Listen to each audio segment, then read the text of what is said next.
It will never be duplicated or imitated. So, Shannon, which Lakers duo would you take, LeBron and AD, Shaq and Kobe, or Magic and Kareem? Is this a trick question? Nope. I mean, really? Skip, you know I love, look, I think it goes without saying, everybody knows how I feel about LeBron. And everybody knows how I feel about AD. So? But the greatest duo of all time is Kareem and Magic. What? It's not even close. No, hold on. Yes. I thought you were going to go obvious that it's LeBron and AD. No. Wait, it's GOAT and Baby GOAT. No, Skip. Well, oh, so that's all for show? Skip, no.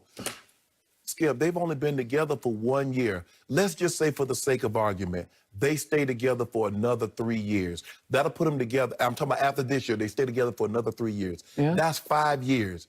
Do people realize that in the decade of the 80s, that Magic and Kareem went to 8 finals in 10 years? Mm-hmm. They had a stretch from 82 to 89. They went to 7 finals in 8 years. They won 4. And you talk about that decade of the 80s, there was 3 regular season MVPs, 4 finals MVPs. Skip, it's not even, this is the, I mean, as far as duos, Kareem and Magic are the greatest duo ever assembled. Skip, you're talking about arguably 2 top 5 players of all time playing together. I believe LeBron James is the GOAT, but AD has a ways to go to be a top 10 player of all time. If you want to say Shaq and Kobe top 10, okay, fine. But it's hard to say that both of those guys are top 5 players. You can make a compelling case. With Kareem with 6 MVPs, Skip, regular season MVPs. He has 5 championships. Magic has 5, 3 regular season MVPs, 3. So you can make the case, it's the only case to be made.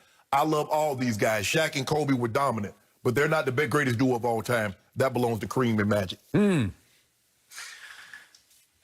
I am dumbfounded by your position. I am blindsided by it, and ultimately thunderstruck that you wouldn't go LeBron AD on After it. 2 years?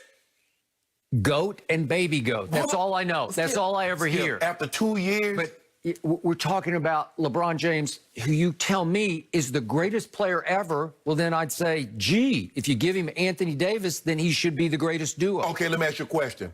Is Anthony Davis right now a better player than Magic Johnson? Well, no, but we're going big to big. Let's go big. Is he better than Kareem or Shaq? Stop. Okay, well, that's the debate. But I just figured you'd go there. Skip Kareem got 38,000 points. Okay, now it's my turn.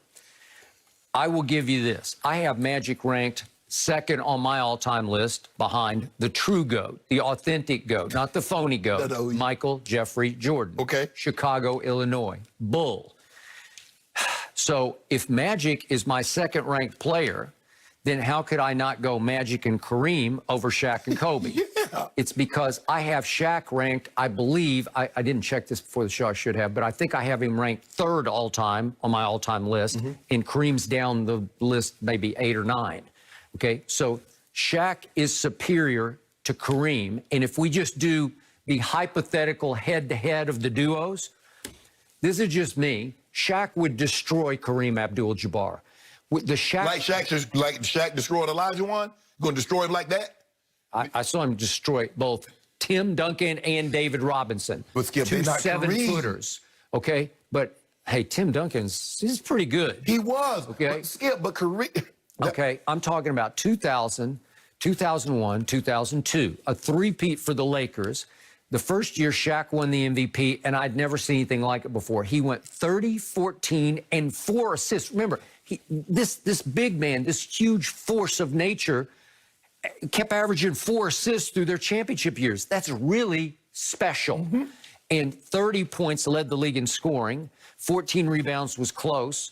And then 4 assists, MVP. And then he comes right back the next year with 29, 13, and 4. Then the next year is 27, 11, and 3. A slight drop off, but that year he increased his field goal percentage to best in the league at 58%.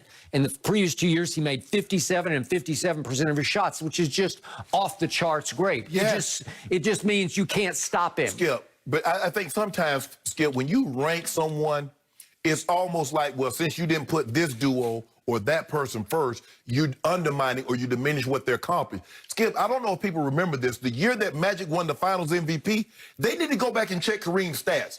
Kareem was like 33 and 14.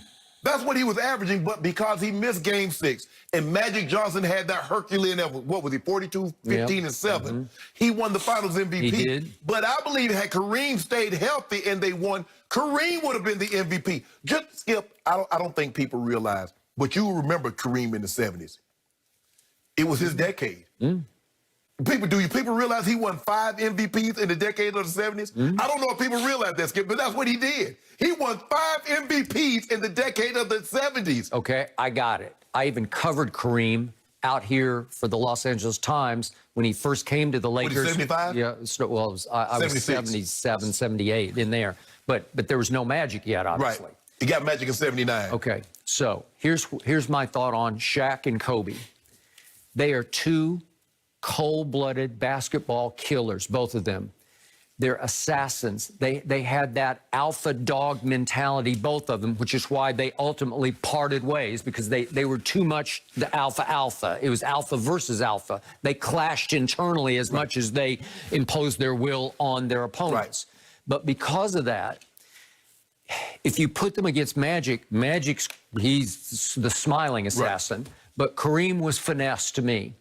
And Kareem needed, if you look at Kareem's record, he did win with Oscar in Milwaukee. They won a championship, but then he came to LA and they really struggled for 5 years. Yes. It was kind of like Death Valley in there, where nothing good happened with Kareem solo. When Magic came, the world changed. Obviously, they added James Worthy. Because Skip, a big kind of needs a guard to get him the ball. I think, Skip, that's why we don't give bigs the credit. We don't give Russell, we don't give Chamberlain, we don't give Kareem the credit they deserve. I agree. Because they need guards to get them the ball, whereas a guard or small forward can get the ball and do things, but a center can't do that. So that's why we don't give, and Shaq, we don't give them the credit that they deserve because they're not bringing the ball up the court. They're not initiating offense. But when you look at, and I think that's one of the reasons, it's going to be hard to see another Shaq Kobe, because if you get two players that they believe that they're identical, how do you keep them together like Magic and Kobe, like Magic and Kareem? I don't believe it's possible. Okay, that was a better fit long-term team-wise. Yes. But if we're talking about a duo, I would not want to have to deal with in a vacuum, just put them in a vacuum.